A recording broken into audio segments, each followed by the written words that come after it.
இது வந்து பார்த்தீங்கன்னா சிங்கப்பூர் ஸ்கூல் கிரவுண்டுங்க.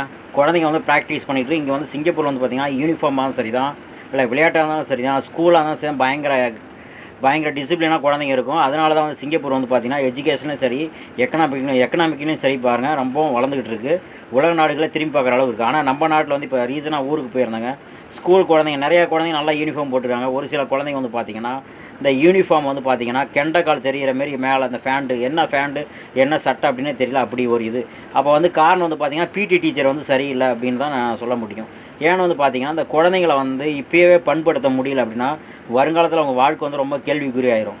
குழந்தைங்க அதேமாதிரி பேரண்ட்ஸ் வாத்தியார்கள் நம்ம குறை சொல்ல முடியாது. பேரண்ட்ஸும் வந்து குழந்தைங்க யூனிஃபார்ம் என்னடா இப்படி போட்டு போகிற வைக்கிறேன்னு கேட்கணும், படிக்கிறீங்களா வைக்கிறான்னு கேட்கணும்.